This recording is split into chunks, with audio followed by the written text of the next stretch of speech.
This is Money Moves on VSiN, the sports betting network.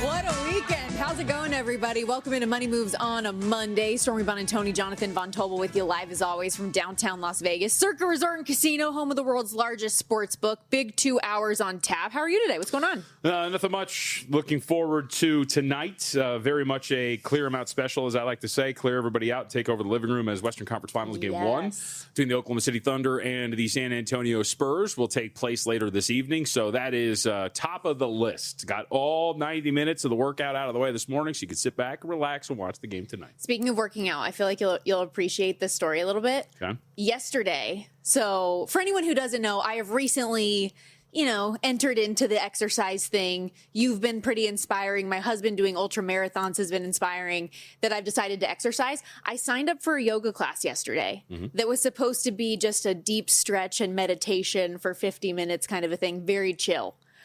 I accidentally went into the wrong class, which is just the room right next door. That was like this power flow class with people it's very advanced. People are just doing handstands all over the place. But by the time I realized I was in the wrong class, it was already 10, 12 minutes in, and my mat's in the middle of the room. So you can't leave. And so I was stuck in this 75-minute, mind you, advanced hot yoga class. It's 110 degrees, filled with people, just dying. I've never sweat that much in my entire life. Hell yeah. Did you do it, though? You did it, though. I did it. I'm in a lot of physical pain today. It does not feel good. No, that means you know what your limits are. You could do it. So now there's no excuse to not do that one again. There was also a guy that looked exactly like Matt Brown in front of me, and I couldn't stop staring at him the whole time. His hair stayed perfect the whole time, just like Matt's. Are you sure it wasn't Matt? Positive. His name was Greg. Okay. I told him afterwards, I was like, you look just like my friend, which is probably a little weird. Very Matt-esque name. That's true. On that note, let's get it going because we have so much to dive into sports-wise coming out of the weekend that was. Big day today as well. Time for the rundown. It's time for the top headlines and topics of the day. This is The Rundown.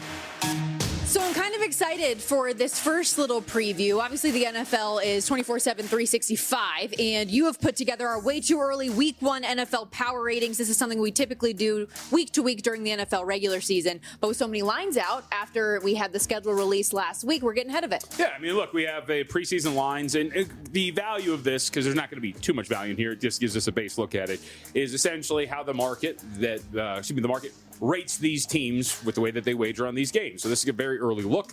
This is going to be a pretty raw set of ratings. These will change by the time we get to week 1 of the NFL season, so we'll be able to juxtapose this with what we see by the time we get to September. But it's an early read on just where we're at with some of these teams, and you can compare and contrast with your own ratings of these groups and where we're at now. So it's a fun exercise. It's good to kind of get back into the thick of things. Some interesting spots. I'll let you guess who the lowest power-rated team is in the NFL. Pretty easy. Who is it? The Arizona Cardinals. Okay, yeah. What's their win total? Like 4.5? Yeah, so don't ask questions you don't know the answer to, Storm. It's a broadcasting faux pas. Well, that's why I didn't want to answer, because I feel like there were a couple teams that could be in the doghouse in terms of power ratings. But I knew the answer to the question. That's why I asked you. That's why thus you don't ask questions you don't know the answer to. Stop yelling at me. Are you my husband? Are you my dad? What's happening right now? We also have plenty of NBA to get into as the conference finals on both sides are officially set. The West, though, tipping off tonight in OKC. Thunder bet up from 5.5 to 6.5 at home against San Antonio in Game 1. We're also seeing some over money from 217.5 up to 221.5. We'll talk through our thoughts about this game tonight, as well as though the series angles looking ahead in both the West and the Eastern Conference Final. 4.5 under -150. And yes, this is going to be fantastic. This has the makings of potentially the start of a clash of titans that we will see for a decade between these two teams, between Victor Wembanyama and Shai Gilgeous-Alexander. We're about betting, we're about numbers, but it is hard not to get lost in the art of all of this, which is two of the best players on the planet going head-to-head in a high-leverage series that gets started tonight. I am really, really excited to see what this has in store. And I have a feeling, unlike Game 7 last night, that this series as a whole is going to live up to our expectations. Yes, so that leads me me too, by the way. Best 2 words in sports, Game 7. Hopefully tonight's is better than last night's, though, which is a low bar to clear, I'll say. We'll get to that game in a moment. But we have a big one coming up in the NHL. Buffalo rallies over the weekend. They score 7 unanswered goals to beat Montreal on the road. Game 7 over in Buffalo tonight. Sabres are minus 120 short favorites here. Low total in a Game 7 at 5.5. Juice to the under as well. We will, in addition to giving our thoughts on the game tonight, also get the perspective from Bill Hoppe, Sabres insider, on everything that we need to know about the game tonight. And again, about this whole Game 7 comparison, this isn't a NBA versus NHL thing at all. But what the hell did we watch last night? Because nothing about Pistons Cavs that we saw yesterday afternoon screamed Game 7 to me. That thing was over relatively early. Cavs led by 17 at halftime and never looked back. So we were talking about this before the show. The second I'm reading a new book, and so the second I broke out my book, The Alienist. What is that? What is that? The Alienist? Oh, I thought you said The Alienist. No, and I was no, like, what is that Alienist word? Is very good. And I actually read it back in I think my senior year of high school, first year of college. Anyway, rereading it. The whole point here being is I broke the book out when Donovan Mitchell at the end of the first quarter hit that 3 at about half court, and you were like, oh, it's going to be one of those games. Now, I'm being somewhat hyperbolic. I was actually still watching, but the whole point stands. You kind of got the sense that was going to be done early.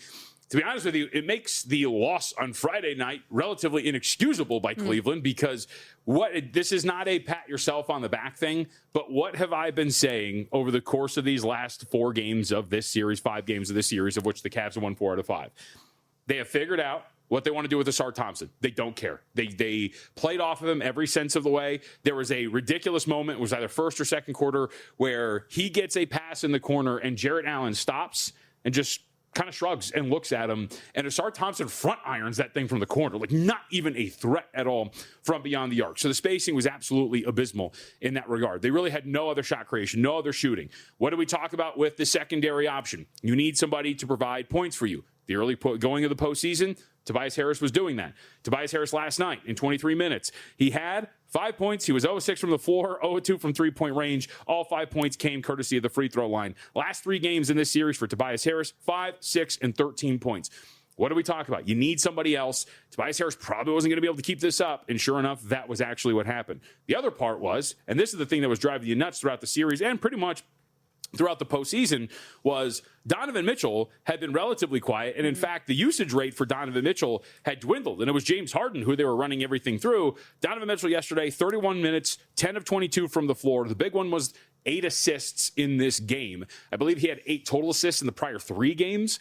He was facilitating, he was touching paint, he was getting bigs involved, and the other thing was getting really aggressive and trying to get to the rim, Stormy. You can complain all you want, and they still only hit 64% of them, but yesterday, 44 free throw attempts to 29. Cleveland was pressing the paint, they were putting pressure on the rim, they were forcing these guys to defend. That was a really big issue for them, and at the end of the day, Cade Cunningham, when you have all these limitations, can't just score 13 points on 5 of 16 shooting.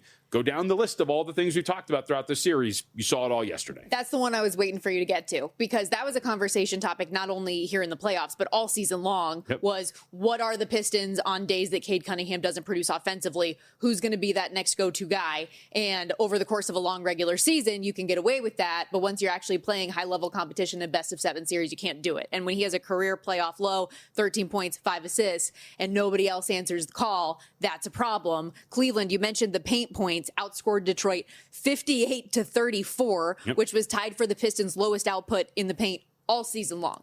So it's a 31-point win for Cleveland in this spot. They advance now to the Eastern Conference Final. Game 1 going to come up against the New York Knicks, who are fresh off a sweep of the 76ers. New York minus 265 series favorites. Does that surprise you at all? What is this?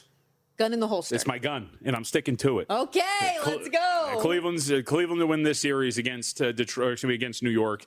I think one of the things that is going to benefit Cleveland is actually playing the 2 series that they just did. I mean, we're talking about tough, physical, tenacious defensive opponents in Toronto and Detroit. That really was a grind to get through for you. Now it's almost like a pressure valve is released here.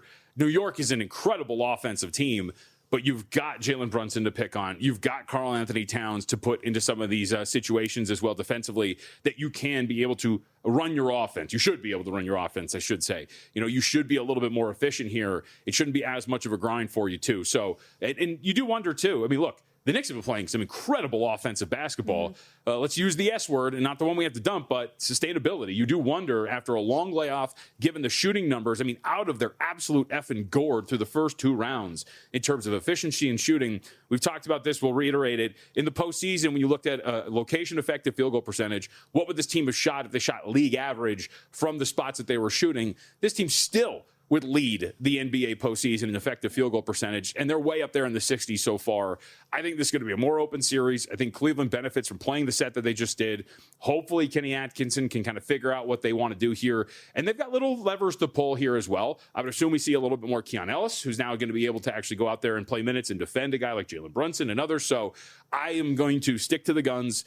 Before the postseason, I thought the Eastern Conference rep was going to be Cleveland. We're here in the Eastern Conference Finals. Why would you come off of it for any other reason? So let's go, Cavs. All right, I'm about it. Also, before we hit our first break, did want to also acknowledge the PGA Championship over the weekend, and that Aaron Rai gets it done as a massive long shot, mind you, here at Circa, where we're broadcasting from. He closed it 300-1. Jeff Benson, Circa Sportsbook Director of Operations here, tweeted they only had 12 pre-tournament tickets on Aaron Rai, 19 that were added on Saturday at just shy of 20-1, that plus 1850 range. So great result for the book, which means, of course, bad for bettors at large. And I was laughing, might as well re-reference the aforementioned Matt Brown of the Long Shots podcast here at VSiN, said, quote, I was never landing on Aaron Rai. Congrats if you did. Didn't remotely pop in any of my models. Easier to watch a guy win that you never considered than one you debated and ultimately left off. No, I mean, I'm with Matt Humans. Humans has brought this up before, too, which is I don't think it's any fun when you have a guy that's got like 5 tickets on him that wins a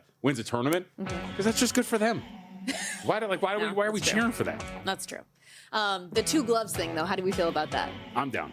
You're with it? Just like kickers who wear gloves as well. Or Teddy 2 gloves as well. It's one of those things. Okay, you hear that music. We got to step aside, but we're just getting started here on Money Moves. When we return back to the NBA, deeper thoughts, yes, on that Knicks Cavs series, but our first look at the big game 1 tonight in the Western Conference Final after this.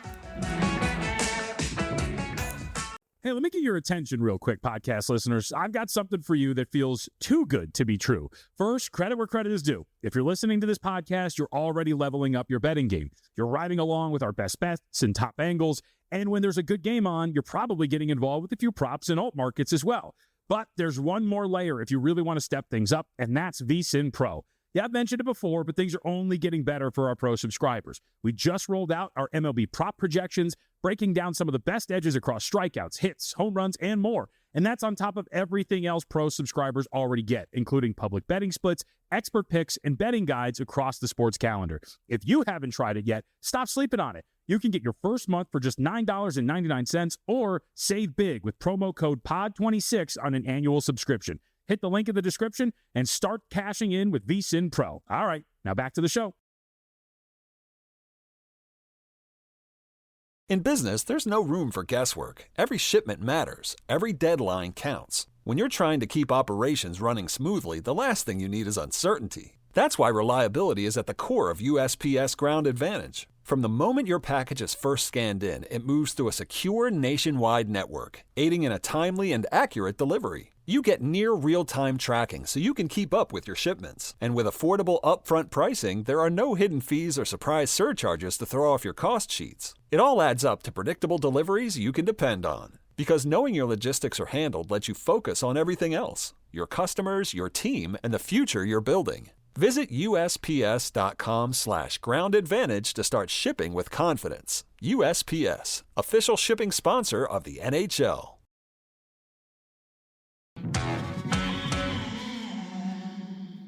You're watching Money Moves here on VSiN, the Sports Betting Network. All right, we're rolling along on a Monday edition of Money Moves, VSiN, the Sports Betting Network, Sirius XM Channel 158, iHeartRadio, YouTube TV, the VSiN Watch app, wherever you're watching or listening. Thanks for hanging out with us. Stormy Buonantony, Jonathan Von Tobel with you. Game 1 of the Western Conference Final in the NBA set to get underway tonight, JVT. That was aggressive. I was Sorry. going to say, you got mad at me. You get mad at me because I guess there's a short in that one, but you're sitting there slamming the table. When he says that one, he means the mic pack that I have on my desk here, but this is a different mic pack. Okay. So I don't have the same like technological difficulties with this one. Although, based on how aggressively I just hit it on the desk, I could create some in short order. You know, I got to tell you. What? I am excited for this game that we are about to break down, but I am somewhat disappointed because I'm very much looking forward to the hockey later as well. Ooh, yeah. Do you have a bet tonight?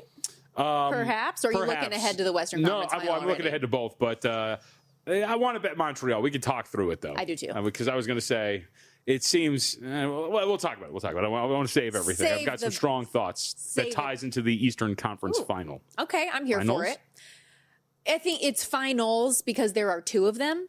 Okay. But Stanley Cup final singular. Okay. Is that how it is in the NBA, or do you guys still call it the finals in the NBA? You guys, you mean humans? Like anybody who watches You sports? people? Yeah, I was going to say, like, what does that mean? Well, because the it's hockey, just I don't know. I just go Western the Conference hockey Finals. folk are very specific about it being Stanley Yeah. Cup final. So I guess the NBA folk don't care. Okay. All right. All I know is that it's the finals. That's it. Well, as for the Western Conference finals, There you go. but it's plural when we talk about finals, and neither here nor there. As for tonight, this is a very interesting series on the surface, not only because of the star power, as you mentioned off the top, but I think also because Oklahoma City has been this massive favorite to win it all and repeat all season long. They have 18 losses for the entirety of the regular season, 4 of them coming against, guess who, but the San Antonio Spurs in 5 meetings this season. Yep. So what are we supposed to do now with this series? Yeah, I mean, I'm really interested. Now, here's the thing. We should note, too, that 3 of those losses came within a 2.5-week span when they played each other on the schedule. And for those who don't remember how it broke down, they played each other in the NBA Cup. And then, of course, there was a home-and-home December 23rd, and then they played again on Christmas, and then they wrapped up their season series January 13th.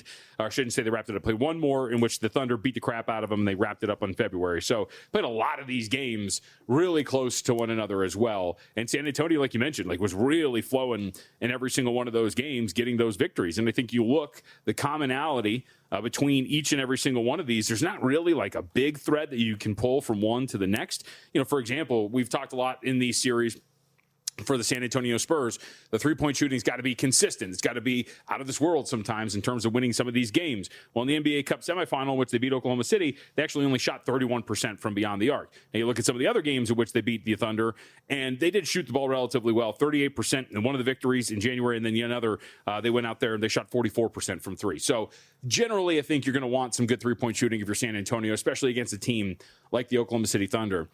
But I don't, and this is the dangerous part because people go, the regular season doesn't matter. You could say that about hockey. What did Anaheim do to Vegas in the regular season series? Swept them. Okay, what happened over the weekend? Lost in 6. Okay, thank you. So, there's a lot you could point to here, of course. But I think one of the things is, I think Oklahoma City is better.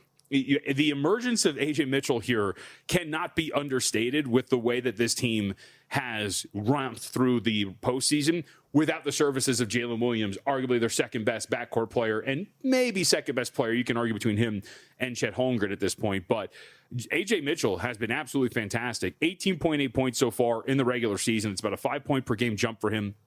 We have seen him better as a creator. We have seen him rebounding a little bit more. The shooting has been there. And so now all of a sudden you have this option, if you're Oklahoma City, to roll Jalen Williams along slowly, to bring him off the bench if you want to. We don't know what they're going to do with him, but they are deeper in the backcourt. You have another ball handler, another creator. Ball handlers are important. This is a good San Antonio Spurs team defensively. You got multiple pieces you could throw out there, including Stephon Castle. And now you've kind of got to pick your poison as to what you're going to do.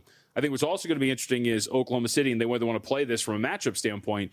Do they want to go big? If you look at the way that they played the Indiana Pacers, this is brought up by multiple media members. If you remember last year, they elected to go small early on, but they have been starting Isaiah Hartenstein and Chet Holmgren together. You have the option because, as we talked about, there's not many shooters out there. Go back to the Portland series where Donovan Clingan was actually guarding Stephon Castle. So you could do that now. You could put Isaiah Hartenstein out there, play a little bit bigger, try to match him a bit more, and see if that works for you too. So I just think OKC's got so many different options. I think they're better than what they were before. That's not to say that San Antonio is going to get romped in this series at all. For me, my bet here, along with many others, I went over 5.5 games at -160. I think that this is going to be a pretty long series between the two. I think both of these teams know each other obviously very well. I mean, they've played already 5 games, as you have noted. Thunder should be out for blood just because of the way that this is played, but the emergence of a guy like Mitchell, the fact that Williams is coming back and not on the injury report, the versatility that the Thunder now have here too, I think it's enough to win this series, but I feel more confident that it's going to be a long series than anything else. Okay. Again, the over 5.5 minus 160 your price. In terms of the series price for OKC, they're minus 260 favorites in the set. If you're laying a game and a half with them, minus 120, your juice there. Meanwhile, for San Antonio to get the upset in the series, plus 210. As for tonight, as we kick off game 1 in Oklahoma City, we have seen the home favorite bet up from 5.5 now to 6.5 point favorites. Also, but even more notable movement, I think, on the total here from as low as 217.5 up to 219.5, now 221.5. Yeah. Does that surprise you at all? I mean, I think a little bit. You could, if you get a scenario in which, we get some of these lopsided results at times in the NBA. I don't think this is going to be the case, but, if you get a win by margin for Oklahoma City, then I think it makes some sense that maybe you're going to get this thing to go over the total potentially, especially if, San Antonio, we've talked about the fickle nature of their shooting. Sometimes it's 28%, sometimes it's 44%. So you could get that. I think the return of Jalen Williams really helps you from a scoring standpoint as well to kind of boost that up a little bit more too. So I think that's going to be something that you can make some sense that this would go over the total potentially. I personally think that would be Thunder a pass if we're talking about this from a side perspective, even at 6.5. There's a lot of different things that we've talked about in terms of the matchups that work in their favor. You also just wonder the human nature of this is game 1 of the Western Conference Finals. We're going for a repeat. This team has kicked our ass all regular season, and now when it matters, let's show the youngins exactly what this means, because we have made these multiple runs, and this is their first step onto the stage, and here they are already in the Western Conference Finals.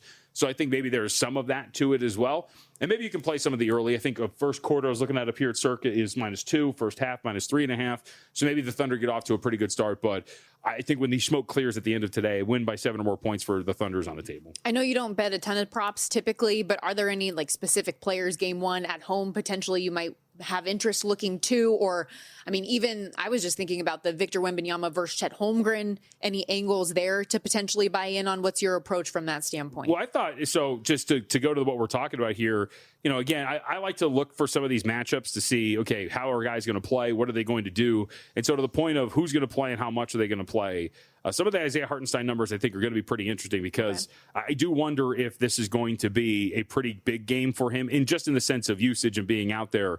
And if you look at him right now, points and rebounds for Isaiah Hartenstein sitting at 16.5, shaded to the under at -130. I think you can make a case for him to go over those numbers. I think you should be able to play here if you're Hartenstein. Again, I don't think there's a situation where, at least at the beginning of the series, they want him off the floor. I think they want him out there. And I think that's going to be one, too, where, Chet Holmgren's going to be used, I think, a little bit more as a help defender, kind of playing him off maybe a little bit, having him crash and help on the glass a little bit more in terms of shot blocking and whatnot. And maybe there's going to be some rebounds and more for Isaiah Hartenstein to get. So I would think a little bit on Hartenstein over 16.5 in terms of points and rebounds. Okay, the stage is set for the Western Conference Final getting underway today. We also mentioned that the Eastern Conference Final is now official as well. A reminder on those numbers. On the surface, at least, a little bit interesting that the Knicks are an even bigger favorite in this series than the Thunder are against the Spurs, despite OKC being an odds-on favorite to win the NBA Finals right now. But -265 in favor of the Knicks in this set, the Cavs +215. And coming off of the big win for Cleveland yesterday, a 31-point win for the Cleveland Cavaliers over Detroit in Game 7. 4 20-point scorers for the Cavs in that game, none of which names James Harden. And I know a lot of people were kind of critical of his performance and the numbers when all was said and done, not being substantive on the stat sheet, but he was also a game high tying +31 on the court. How impactful is that in your mind? Well, in the other one, as it's been pointed out by some, a grand total between Donovan Mitchell and James Harden, the number is 1. That was the amount of turnovers they committed yesterday. So that was a big part of the series at the beginning, right? It was turnovers. That was a really big problem. Harden himself had committed, 7 in multiple games or whatever the number was. He had a really big issue. So while the efficiency wasn't there, at the very least, took care of it. And like you mentioned, when he was on the floor, they were successful, had 6 assists, didn't turn the ball over. So that's really all you can ask for the most part. And I can't remember. I think it was Nate Jones who pointed this out, but the non-basketball aspect of it where Harden is so big, and I don't think we really, and it's not like a fat joke, he is a big guy. And for a guard, he's actually a pretty good low post defender. And so you see the gravity and the ability to play a little bit smaller while also not giving up some of the size in the low post. And you saw that yesterday against Detroit. And I think that leads to you outscoring your opponent by 31 points when you're on the floor, 32 points. So I think Harden was impactful. Obviously, the plus minus would tell you that, even though it wasn't on the stat sheet seed for the most part, to your point. I think he'll have a similar impact potentially. Hot and cold so far in the playoffs, but could he be the missing piece in this series for Cleveland? We'll see. Reminder, this time of year is so much fun to be a bettor, and the Sharp Plays is covering it all, winning for 15 straight years, all of it documented, logs also posted publicly at sharpplays.com. That kind of transparency we know can be rare in the industry, but when the Sharp Plays move, sportsbooks take notice. Advanced AI, trusted insider intel, they find the value before numbers shift. Start winning today at sharpplays.com. We got to step aside, but call me crazy, but coming up after this.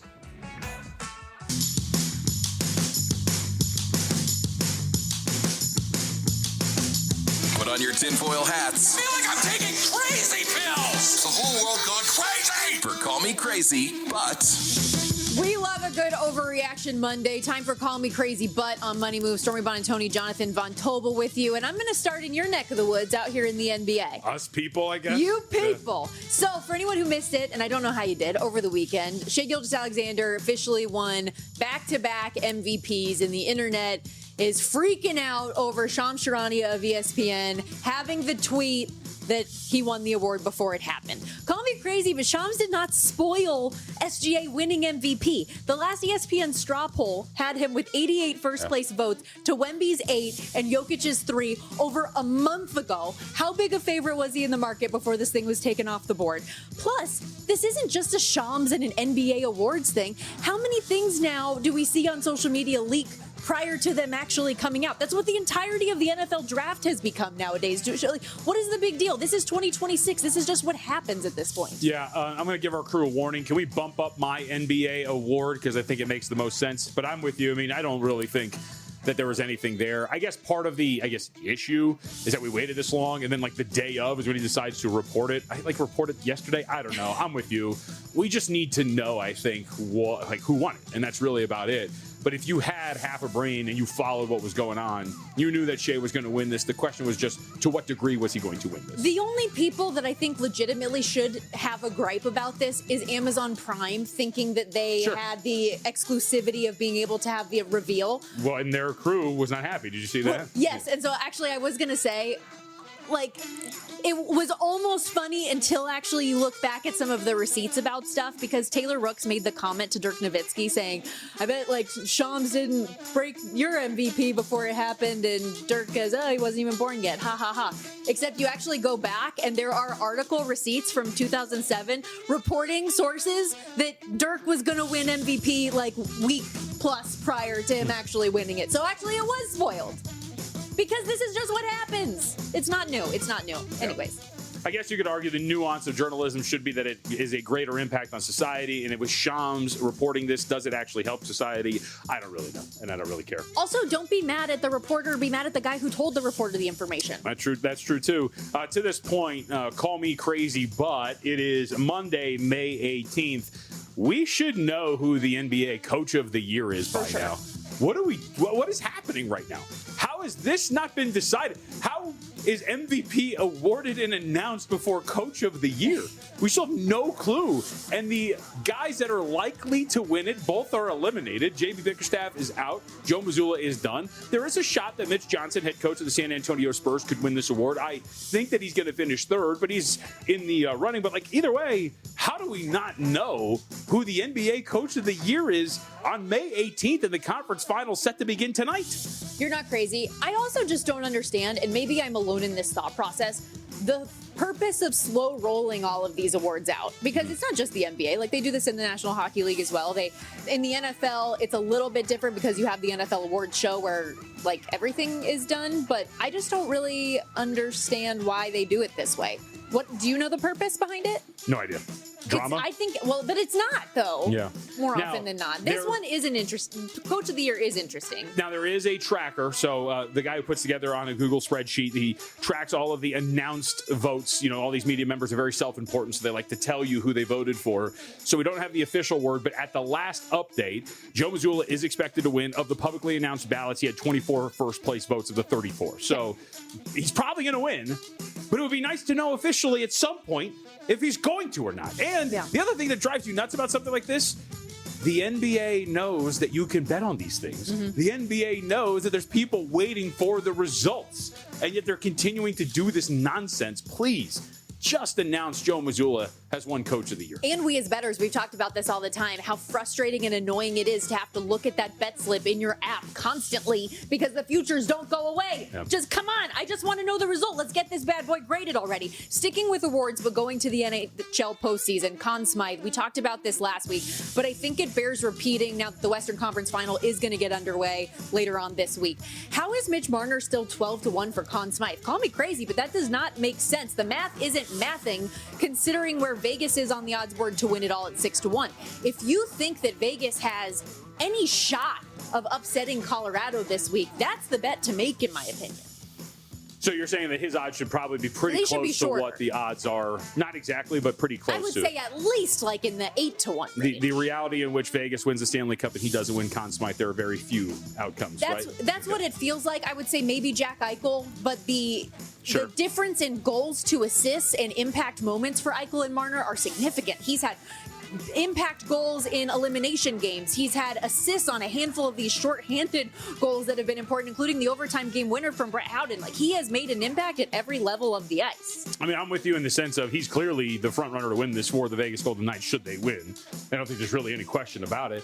I think there's probably some people who would make the long shot argument, as we usually do around these times. Will Karlsson has been very, very good in his short time back, but I don't think he's been statistically impactful enough to steal this from either him or Eichel. So I'm with you in the sense of, if you think that he should be, the very least his odds should be a little bit shorter and a little bit closer to that of the actual odds for Vegas to win the Stanley Cup final. Not exactly, but they should be up there. And it's a full postseason award, though. Correct. Karlsson missed the entirety of the first round. Like, he's not going to be able to do well, I shouldn't say he should not. I mean, if he comes out and averages like 3 goals a game, then yeah, it's going to be crazy. But yes, I would agree. All right, what's next for you? All right, call me crazy, but I've watched a lot of hockey. I think you've been proud of me. I've been doing a lot better, taking notes, intricately watching every single one of these games, learning things. I had stuff in my notes that Stormy didn't even have the answers to a couple of days ago, okay? That's how much I've been watching this damn sport. So call me crazy.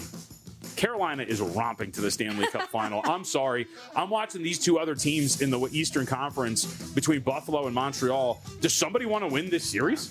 What is happening? Our boy Jakub Dobiš, what the hell was that over the weekend? Homie looks fatigued. He looks awful. He looked like he was going to be their best player. We even asked our friend, who was our friend with the mustard slushie? Anna Dua. I asked her about that, about him maybe being the best option. He's allowed 4+ goals, and I think 3 of the starts here in this series against Buffalo. Some of the goals he let up yesterday. There was one where he was on Saturday. He was staring right at the guy, and he goes to glove it. And he was way too late. It just goes right between them. I am shocked watching both of these teams. And if Carolina, these soft Euros, if they don't take care of business and just stomp these two teams, either one of them that comes into this series, then you know what? I'm with everybody else. Bury them. They're never going to do it. This is absolutely ridiculous. They should destroy either one of these teams. Dude, I'm waiting with bated breath to be able to lay games in this series whenever the odds ultimately come out for who the opponent is. Speaking to Dobiš, though, we have talked a number of times about Conn Smythe and how for Montreal it looked like he would be the best option. But also in the same breath, talking about how hard it is to win that award as a goalie because of the clunkers you put up. This is all the, but I'm just saying, this is all the evidentiary support that you need. This is why I don't have faith in Frederik Andersen, because I feel like at some point that could happen. And for as dominant and as great as the Carolina Hurricanes have looked, I am scared about their goaltending situation, even with how good Freddie Andersen has been. Okay, this next one. After listening to you and our good buddy Rob Moreno on the program the other day, talking about the Ronda Rousey-Gina Carano fight. You watch? I talked myself into watching. I was like, you know what? Maybe there will be something here. Did you watch the whole card or did you just tune in for that? I tuned in for the last 2 fights. Okay, all right. And so I was like, you know what? I'm going to watch this thing because maybe, like they said, we'll get a couple rounds out of it at least, see something. Call me crazy, but I am done with the post-retirement money grabs. This was absolute crap. And it's nothing more than a pull on people's heartstrings for nostalgia. I get maybe if you're a big Ronda Rousey fan and hated the way she went out, you got one last 17-second armbar to go out on, fine, whatever. But Gina Carano, JVT, this woman is 44. She hasn't fought since 2009. She had to lose 100 pounds to even be there and made $1 million for that. Yeah. What are we doing? Can we be done? You knew 5 of those facts before the fight. I know. And you still pulled me in. And I hate it. I want to be done. I even said, what did we say the whole time? Every single MMA person I talked to or asked on this show or whatever, the opening question was, Rousey should kick her ass, right? I mean, there was really no question about it. And the only thing was, does she just allow it to extend so that you get something out of it? Can I tell you really quickly? You're going to love this. So I was going to say what I'm famous for, but I'm not famous for this. I love my cat naps, right? Yeah. So Stormy hates the fact that I can sleep for like 15 minutes and then wake back up. It's ridiculous. Well, I had a long morning. I'd gotten up at like 3 a.m. on Saturday. So I was like, all right, hey, walkouts are starting. I'm going to take a quick cat nap here while the walkouts are happening for Carano and Rousey. Did you sleep through the fight? So I wake up from my little nap and I see Rousey and Carano talking. Like, oh, that's weird. Like they never really talked before the fight. And then I realize, wait, it's over? Like, there's no way. Maybe I fell asleep longer than I thought. And I looked, I was like, I was asleep for 12 minutes.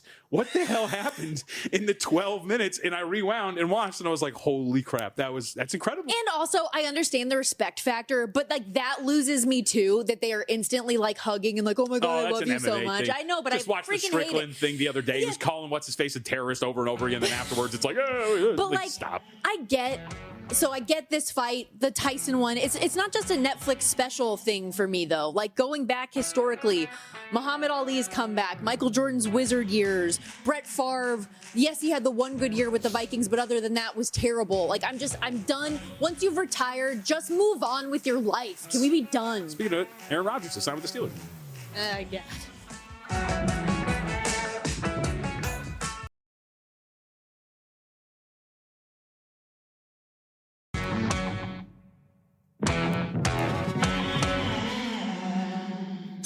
You're watching Money Moves here on VSiN, the Sports Betting Network.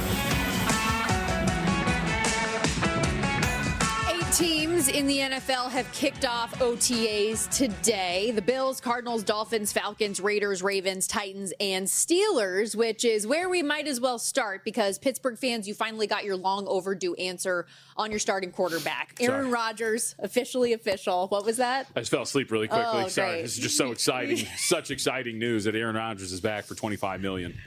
1-year deal, yes, worth up to 25. So we'll see if he meets the incentive threshold. I was watching him stretch this morning, just watching it over and over and over again, thinking about the possibilities. He's one of the best quarterbacks in the National Football League. You're the worst.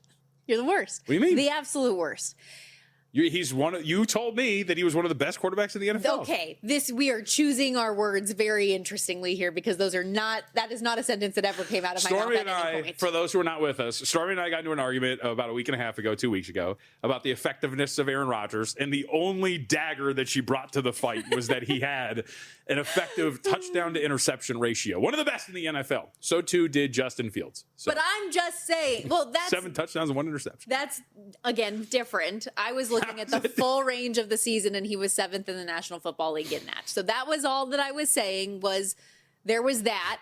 And especially for a team that was supposed to be reliant last year on their defense, and their defense ended up being god-awful, that I didn't think Our argument was the equivalent of the Ronda Rousey and Gina Carano fight, and relax. As I was armbarring you just kept saying, touchdown to interception ratio. I didn't tap. Okay, give me that. Listen, my thing with the Steelers, just in general, is that I think that they should be better this year, and I like the additions that they made, and I think Aaron Rodgers gives them a better chance than Will Howard. Is that too hard to believe? Is that too difficult to understand? I mean, to what degree does he give them a better chance? So their win total is 8.5, and I think most of the world thinks that this is the year that they go under. Yes, we all know the stat in forever theory, and ever. I would give the Steelers a better chance at quarterback than my 7-year-old son, right? That doesn't mean that I am a great addition to the Pittsburgh Steelers. I'm not... First of all, he's not, I wouldn't call him an addition. I think that this is a carryover from last year. I think that they did make good additions. Like, I'm excited to see Michael Pittman in that wide receiver room with DK Metcalf. Mm-hmm. I like what they did bringing over Rico Dowdle at running back, who's had multiple 1,000-yard seasons. Like, I think that they added some good pieces, especially on defense, too. To an aging defense that's only getting older, they brought in some young, solid pieces. So I am excited to see potentially a similar trajectory to last year. Like, the best part about this is I'm going to shame you into making some pro Steelers bets just so you can prove your point. No. I'm not that defiant. But I do just think that they're going to be better than you think. So you're taking up this mantle this hard, and then it's not going to lead to anything pro Pittsburgh? I just don't think that you can come out here and say, oh, they're going to be absolutely terrible, and Aaron Rodgers is a terrible quarterback and all these things. That's how...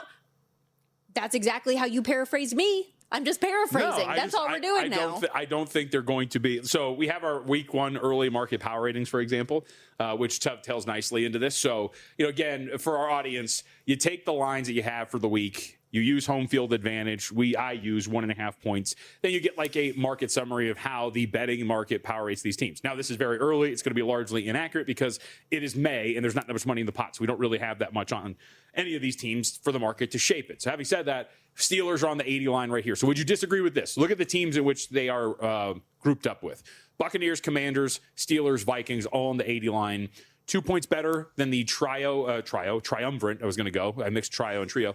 Falcons, Giants, and Panthers, and behind teams like the Colts and Jaguars. Would you agree with that's where the Steelers should be? I think that's fair. Okay.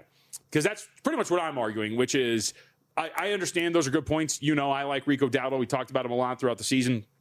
I'm a Colts guy, so Michael Pittman's always going to be someone I look favorably upon. He was a really good Colt.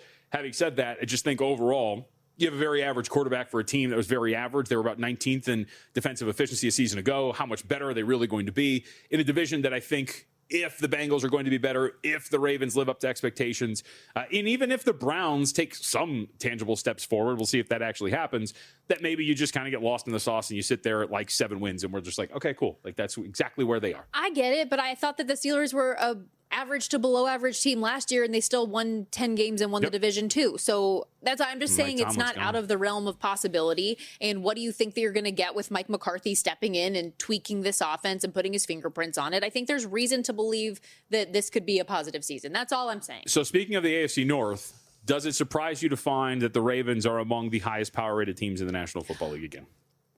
Not because of the talent, but just because of the situation that they're in. I think a little bit surprised. So, and again, these are pretty, we're up there here, but you look at the top line, Bills, Rams, Ravens, Seahawks, your 4 highest power rated teams in the NFL, looking at the market power ratings and the lines that we have. And to give an example, because these are some easy ones here. So, for example, the Rams in week 1 are taking on your lovely San Francisco 49ers, correct? I have my notes here. They're 2.5 point favorites. 2.5 point favorites, and that is taking place in Melbourne, Australia. So that's pretty easy, right? That is a neutral field. That should just be the basic difference between these two teams because we're always finding out what's on a neutral. I shaded it here to just 2 points. We could do like 2.5, but I shaded it to 2 points because the market's kind of letting it sit at like 2.5 and not really getting up to 3. Again, we'll see if that actually changes by the time we get there. So that's why you get this difference between the two teams in the market power ratings that we have right now. But I think that of the things that stuck out, not a surprise that the market thinks the Cardinals are the worst team in the National Football League. They're sitting all the way down there at the 72 line. I will continue to say that I think the Colts are not as good as the market thinks. They're at the 81 line, just a point behind teams like the Bears, Bengals, Chargers, Cowboys, Patriots. And again, let's take that dynamic really quickly because you can sit there and say, well, I agree with you. Why are the Colts that high? Remember, you have to factor in the line that they have. Well, if the Ravens are considered one of the higher power rated teams, the Ravens are playing the Colts. So you got to find that difference, about a 5-point difference on a neutral. So if you want to move the Colts down, remember, it is a couplet. That means you have to move the Ravens down as well. And it wouldn't make that much sense considering where the Ravens are priced from a future standpoint as well to put the Ravens on like the 83 line, for example, putting the Colts down to like a 79 line. So you have to pair these teams with the game that we're playing, and we're using these for week 1. So I think the Colts are a little too high. And I think what's interesting about the Colts, which ties into teams like the Chiefs, is, Stormy, I believe the market thinks that these teams are going to have their quarterbacks back. Mm-hmm. Kansas City is being power rated on the 84 line here for week 1, just about a point better than the Denver Broncos. The Colts are sitting there at 81. If I told you right now Anthony Richardson was starting that game, did you really think that the Colts would be that big of a, or should be that power rated in that way? I would say probably not. So that's the other interesting factor about this too, is the thought of these teams. Market believes that these guys are going to be back. Yeah, I'll be curious to see as we get closer and get through training camps what the actual statuses are when we can hear from those players. Another one that, at least on the surface, stood out to me a little bit, given all of the issues offensively that the Houston Texans had last year, that they're on that second line as well, caught my attention. Same here. Okay. Because, so you're playing the Bills, right? So Buffalo on the road against Houston. It's essentially a pick. DraftKings is doing that thing where it's like a 1.5 point line, but it's like minus 122, and then it's like minus 113, whatever, on the money line there. So it's essentially a pick between the two. So because they're on the road, you give 1.5 to Buffalo, but essentially two teams power rated pretty closely to one another. So again, Buffalo, one of the higher power rated teams, the difference between Buffalo and Houston cannot be that big because they are playing each other. So I'm with you. I mean, the Bills are considered one of the higher power rated teams in the National Football League. That means you got to put the Texans up there too. And that is one that stuck out to me immediately. We've talked a lot about that. We saw the downfall essentially of C.J. Stroud to an extent as the season went along, and especially in their last postseason game. We know how good they are defensively. I think they actually might be better defensively considering what they did in the draft and whatnot. But how much do you really expect from this offense here as we move forward for Houston, as we have seen them really clearly limited as the season came to an end? That's to me, that was one of the ones that stuck out as well. And will this revamped offensive line actually work the way that they hope it does? One thing, when you said earlier, like, hey, guess who the worst team in the league is? Like, I didn't want to speak out of both sides of my mouth because I thought it was going to be the Dolphins potentially, and they're not far off. But yes, I understand Arizona, hardest strength of schedule as well, doesn't bode well for them. We talked last week about how, what is it, their first 14 opponents they're underdogs against. Like, it's a really tough situation that they have this coming year. But for Miami, I have very low expectations for this team, and it appears the market agrees. Second worst team from a market standpoint, only a point better on a neutral or thereabouts than the Cardinals heading into the year. And yeah, I don't think that's really too crazy. I mean, look, the quarterback situation's better for them, so I think that's something that maybe pushes them forward. But we kind of talked about this, almost nailed it last year. I had the alternate under on the win total. You saw that the rebuild was coming, that everything was kind of falling apart at the seams. You expected that this is going to be a team that looked a lot different and worse going into this year, and that clearly is the case here. So the Dolphins, second worst team from a power rating standpoint, and then you see the little gap, right? 75 line, Browns, Jets, Raiders, then a 2-point gap between them and the Dolphins, and the Cardinals a point down. You mentioned the Dolphins quarterback change, Malik Willis, when we were talking about Aaron Rye earlier winning the PGA Championship. BR Betting had a tweet that they put out talking about how much more unlikely Aaron Rye winning was than some other sports comps, one of them being Malik Willis to win MVP this year. Yeah. Aaron Rye was even more unlikely to win the PGA Championship than Malik Willis being the league MVP. Speaking of leagues, 20 leagues, one mission. Just Win Bets, baby, is your premier source for daily sports betting picks in 2026. They break down the data so you can bet with confidence across the entire calendar. No better time, by the way, than right now. How much fun we're having with the NBA and NHL postseason. Scan the QR code on your screen if you're watching on YouTube TV or the VSiN Watch app, or head on over to justwinbetsbaby.com. Start betting smarter with Just Win Bets, baby. The name says it all.